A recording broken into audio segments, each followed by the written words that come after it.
আসসালামু আলাইকুম। সংবাদে আপনাদের সবাইকে স্বাগত। সংবাদ শিরোনাম। খালেদা জিয়ার শারীরিক অবস্থা অপরিবর্তিত, চিকিৎসায় কাজ শুরু করেছেন যুক্তরাজ্য থেকে আসা ডাক্তার রিচার্ড বিলি। রোগ মুক্তির জন্য বিভিন্ন স্থানে দোয়া মাহফিল। স্বৈরাচারী আওয়ামী লীগ সরকার একসময় হঠাৎ একটি সিদ্ধান্ত নিয়েছিল, পরবর্তীতে সেই একই আক্রোশের শিকার হয়েছিলেন আমাদের দেশনেত্রী বেগম খালেদা জিয়া।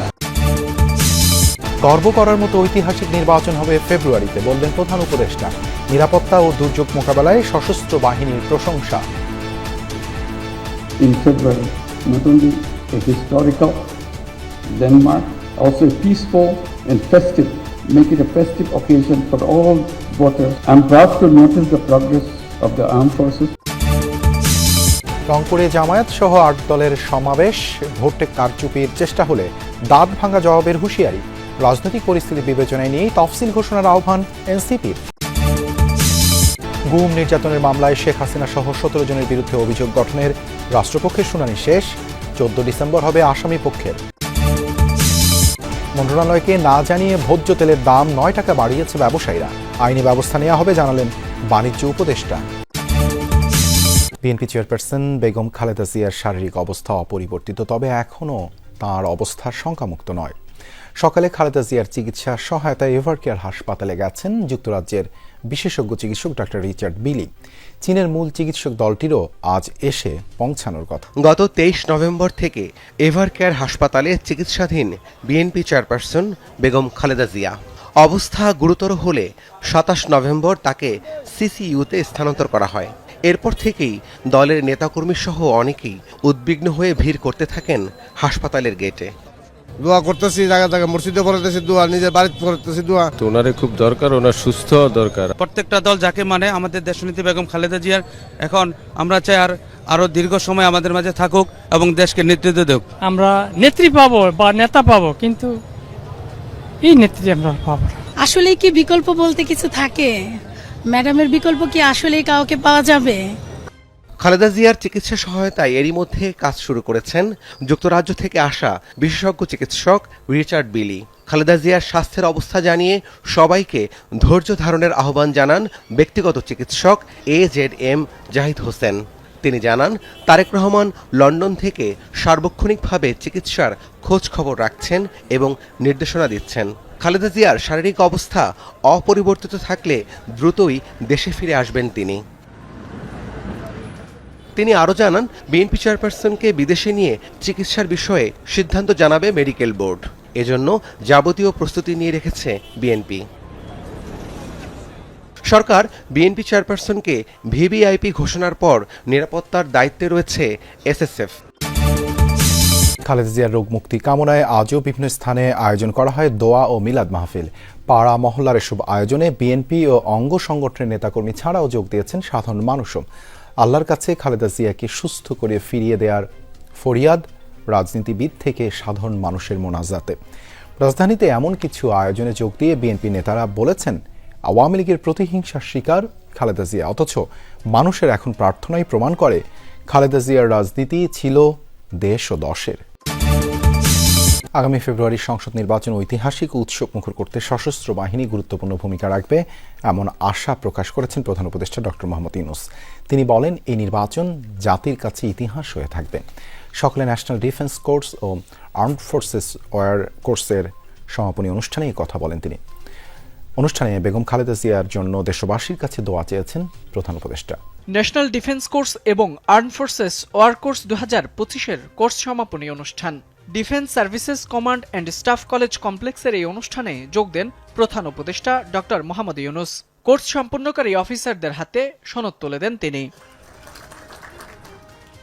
অনুষ্ঠানে ডক্টর ইউনূস ফেব্রুয়ারির নির্বাচনে সশস্ত্র বাহিনী গুরুত্বপূর্ণ ভূমিকা রাখবে বলে আশা প্রকাশ করেন। বলেন, এই নির্বাচন জাতির কাছে ঐতিহাসিক হয়ে থাকবে। In our national election and referendum in February, not only a historical landmark, also a peaceful and festive, make it a festive occasion for all voters who turn out to vote, and the nation will remember with pride. দেশের উন্নয়ন ও জাতীয় স্বার্থ রক্ষায় নিজেদের জ্ঞান ও প্রজ্ঞা সর্বোত্তমভাবে প্রয়োগ করতে সশস্ত্র বাহিনীর সদস্যদের প্রতি আহ্বান জানান প্রধান উপদেষ্টা। বিচার ও সংস্কার দৃশ্যমান না করেই একটি দল ক্ষমতায় যেতে পাগল হয়ে গেছে। রংপুরে জামায়াত সহ সমমনা ইসলামী আট দলের বিভাগীয় সমাবেশে এমনটাই বলেছেন ইসলামী আন্দোলনের আমির সৈয়দ মোহাম্মদ রেজাউল করিম। সমাবেশে জামায়াতের নায়েবে আমির বলেন, গণভোট হওয়া জাতির জন্য ভালো লক্ষণ।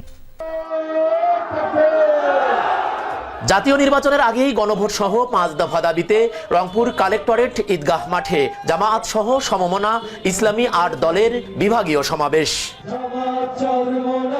সমাবেশে অংশ নেন দলগুলোর কেন্দ্রীয় নেতারা। বলেন, দাবি আদায় না হলে জুলাই আন্দোলনের আকাঙ্ক্ষা অর্জন হবে না। হ্যাঁ ভোটের মাধ্যমে জুলাই সনদকে আইনে ভিত্তি দিতে হবে। নির্বাচনের পূর্বে চাঁদাবাজ সন্ত্রাসীদেরকে গ্রেফতার করে সুষ্ঠু নির্বাচনের পরিবেশ সৃষ্টি করতে হবে। আগামী নির্বাচনে জনগণ ইসলামপন্থী দেশপ্রেমিক শক্তিকে বাছাই করে নেবে ইনশাআল্লাহ। বিদ্যমান রাজনৈতিক পরিস্থিতি বিবেচনায় নিয়ে ইসিকে তফসিল ঘোষণার আহ্বান জানিয়েছেন জাতীয় নাগরিক পার্টির আহ্বায়ক নাহিদ ইসলাম। শাপলাকলি প্রতীকে ইসির নিবন্ধন সার্টিফিকেট গ্রহণ করেছে এনসিপি। বিকেলে রাজধানীর আগারগাঁওয়ে নির্বাচন ভবনে সিইসির সাথে সাক্ষাৎ শেষে এই কথা জানান তিনি। এ সময় ইসির সাথে সংস্কার প্রস্তাবনা নিয়ে আলোচনা করা হয়। তা আদালতকে ব্যবহার করে এখন এই সংস্কার প্রস্তাবনা বাতিলের চেষ্টা করা হচ্ছে বলেও অভিযোগ করেন তিনি। বলেন, হলফনামায় প্রার্থীর তথ্য সঠিকভাবে যাচাই বাছাই করার জন্য ইসিকে বলা হয়েছে। অর্থব্যয়ের বিষয়ে ইসিকে কঠোর অবস্থান নেয়ার আহ্বান জানানো হয়। এছাড়া যারা নির্বাচনে কালো টাকা ছড়াবে তাদের বিরুদ্ধে ব্যবস্থা নিতে হবে। গণভোটের প্রশ্নে নাহিদ ইসলাম বলেন, এ বিষয়ে সঠিকভাবে প্রচার চালাতে হবে, অন্যথায় জনগণের কাছে তথ্য পৌঁছাবে না। ভোটের সময় অপতথ্য রোধে ইসিকে বিশেষ ব্যবস্থা নেওয়ার আহ্বান জানান নাহিদ ইসলাম। বিদ্যমান যে রাজনৈতিক পরিস্থিতি, সেই পরিস্থিতি বিবেচনায় রেখেই তারা যাতে তফসিলের ঘোষণাটি দেয়। যথাসময়ে এবং যথাযথ পরিবেশে সুষ্ঠু একটা নির্বাচন যাতে হতে পারে সেটা আমাদের প্রত্যাশা থাকবে। সেক্ষেত্রে আমরা সর্বাত্মকভাবে সহযোগিতা করব। গুম ও নির্যাতনের মামলায় শেখ হাসিনা সহ 17 জনের বিরুদ্ধে অভিযোগ গঠনের রাষ্ট্রপক্ষের শুনানি শেষ হয়েছে। শুনানিতে আওয়ামী লীগের আমলে গোপন বন্দিশালায় গুম নির্যাতনের বর্ণনা দেয় প্রসিকিউশন। এদিকে শেখ হাসিনার পক্ষে স্টেট ডিফেন্স থেকে বাদ পড়েন সিনিয়র আইনজীবী জেড.আই খান পান্না। ফের নিয়োগ পেয়েছেন অ্যাডভোকেট আমির হোসেন। ট্রাইব্যুনালের বিচার নিয়ে ফেসবুকে মন্তব্য করায় আদালতে নিঃশর্ত ক্ষমা চান পান্না। গত 23 নভেম্বর ট্রাইব্যুনালে হাজির হয়ে শেখ হাসিনার পক্ষে গুম ও নির্যাতনের মামলা লড়ার ইচ্ছে প্রকাশ করেছিলেন আইনজীবী জেড.আই খান পান্না। সেদিন তাকে তাৎক্ষণিক শেখ হাসিনার পক্ষে স্টেট ডিফেন্স হিসেবে নিয়োগ দেওয়া হয়। প্রসিকিউশন এসে বলল যে স্টেট ডিফেন্স হিসেবে, আমার কোনো আপত্তি নেই। শেখ হাসিনার আইনজীবী হওয়ার পর থেকে কার্যক্রম নিষিদ্ধ আওয়ামী লীগের নেতাকর্মীদের মিডিয়া বুলিংয়ের শিকার হন পান্না। এরপর 4 দিনের মাথায় মামলা থেকে নিজেকে প্রত্যাহারের বার্তা দেন ফেসবুকে। বিষয়টি ট্রাইব্যুনালের রেজিস্ট্রার দপ্তরে চিঠি দিয়েও জানান তিনি।